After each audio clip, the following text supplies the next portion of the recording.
Crime time में बात दिन दहाड़े सामने आई मध्य प्रदेश के पन्ना से एक ऐसी खबर की करेंगे जिसने हर किसी को हिला कर रख दिया। एक शख्स एक महिला के घर में घुसता है और उसकी गोली मारकर हत्या कर देता है। न सिर्फ हत्या करता है बल्कि कुछ ही सेकंड के बाद वो खुद में आत्महत्या कर लेता है। आखिर ऐसा क्या हुआ जो वो युवक इतना क्रूर हो गया कि पहले महिला को मारा और उसके बाद खुदकुशी कर ली? इसके पीछे की वजह क्या हो सकती है, आप खुद देख लीजिए।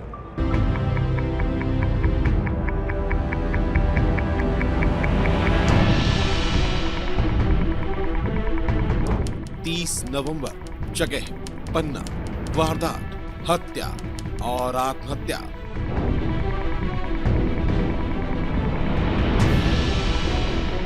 पन्ना जिले का सिन्हाई गांव। दोपहर का वक्त था। गीताबाई अपने घर पर रोजमर्रा के काम कर रही थी। उसके 2 बच्चे घर में ही खेल रहे थे। तभी अचानक जोर से दरवाजा खुलता है। गीता देखने के लिए आती है तो पाती है कि एक युवक उसकी ओर कट्टा ताने खड़ा था। गीता कुछ बोलती उससे पहले युवक ने उस पर गोली चला दी। गोली की आवाज सुनकर बच्चे दहल गए। आस पड़ोस के लोगों को भी इसकी आवाज सुनाई दी। फिर एक और बार गोली चलने की आवाज आती है, जिसको सुनते ही पड़ोसी भागते हुए गीता के घर पहुंचे। घर के बाहर से बच्चों के रोने की आवाज आ रही थी।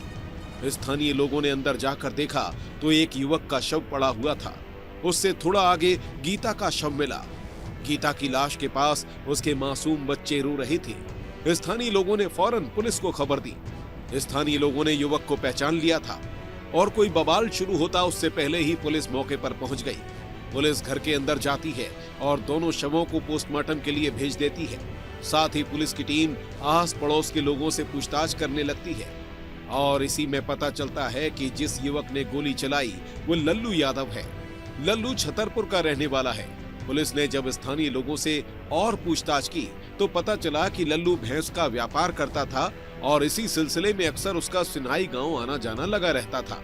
यही वजह थी कि उसे स्थानीय लोग अच्छे से जानते थे। लेकिन बड़ा सवाल ये कि लल्लू ने आखिर गीता को मारा क्यों और फिर खुद को भी गोली मारकर आत्महत्या कर ली। पुलिस ने मौके से देशी कट्टा बरामद किया है। साथ ही डॉग स्क्वाड की टीम को भी बुलाया। मृतका के परिजन से बातचीत करने पर पता चला कि लल्लू की पहचान सभी लोगों से थी।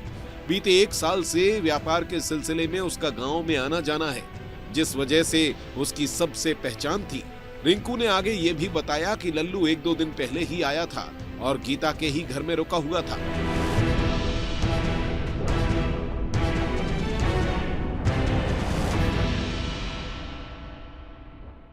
देखिए सर, ये जो खरीदारी करता था जानवरों की और ये आता जाता रहता था, पहले से पहचान थी हल्की फुल्की खरीदारी के मामले में।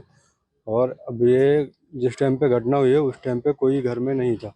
छोटे छोटे 2 बच्चे थे, उनकी वजह से सूचना मिली है और घर में वैसा कोई नहीं था। लेडीज थी और 2 बच्चे थे। हम घर में थे नहीं, घर में हालांकि ऐसा कोई नहीं था। तो जो 2 छोटे बच्चे थे तो उन्हीं के द्वारा पता चला और हम गांव में आसपास ही बैठे थे तो उन्होंने जब चिल्लाया। पुलिस को अब ये भी पता था कि लल्लू के गीता के परिवार के साथ अच्छे संबंध थे। इस दौरान मृतका के चाचा ने बताया कि लल्लू भैंस लेने के सिलसिले में उनसे मिला था और 2 लाख रुपए की मांग भी की थी।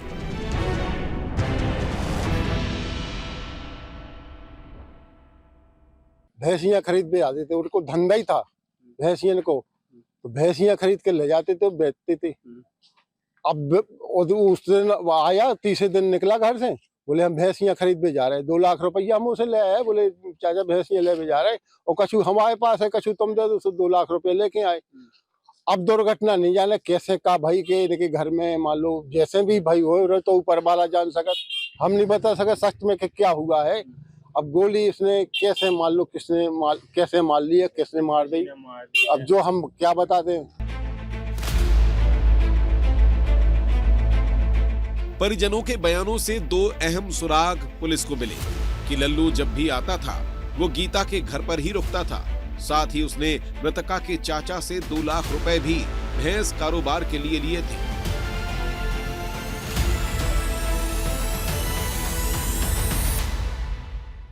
लल्लू यादव ने और लल्लू यादव निवासी छतरपुर ने और ग्राम से नहाई की निवासी गीता यादव की देसी कट्टे से गोली मारकर उसकी हत्या की और श्याम खुद अपने गोली मारकर उसने अपने श्याम को अपनी गोली मारकर आत्महत्या की है। अभी ये जांच का विषय है और इसमें पीएम रिपोर्ट उपरांत और अन्य साक्ष्य एकत्रित करने के उपरांत भी हम सभी एंगलों पे इस पे काम कर रहे हैं। जो भी तथ्य आएंगे और जो भी एविडेंस पाए जाएंगे और विधि संगत उसमें कार्रवाई की जाएगी। पुलिस के लिए ये मामला अब एक ऐसी गुत्थी बन चुका है जिसका खुलासा करना थोड़ा कठिन हो सकता है, क्योंकि घर में बस 2 छोटे बच्चे थे और कोई भी मौजूद नहीं था। लल्लू के व्यापार की वजह से उसकी गांव में सभी से अच्छी पहचान थी, इसलिए उस पर किसी को संदेह नहीं हुआ। लेकिन लल्लू ने गीता को क्यों मारा, ये एक बड़ा सवाल है। जिस वक्त इस घटना को अंजाम दिया गया तब गीता का पति कहां था? क्या गीता, उसका पति और लल्लू तीनों साथ में रहा करते थे, या फिर ये मामला अवैध संबंध से जुड़ा हुआ है? ये भी हो सकता है कि मामला लव ट्रायंगल का हो। सवाल कई हैं, लेकिन इन सभी सवालों का जवाब पुलिसिया पड़ताल के बाद ही मिल सकेगा।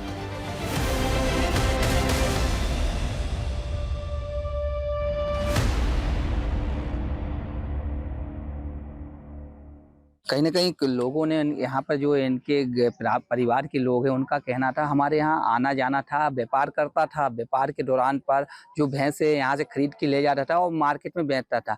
लेकिन कहीं न कहीं कल अचानक शाम के टाइम उसने पहले महिला को शूट किया कट्टे से और फिर अपने आप को शूट किया। जी बहुत बड़ा गंभीर मामला है, इसमें अभी तक मामला सामने नहीं आया। पुलिस जाँच पे जुटी हुई है। विस्तार न्यूज़ से सौरभ साहू, पन्ना।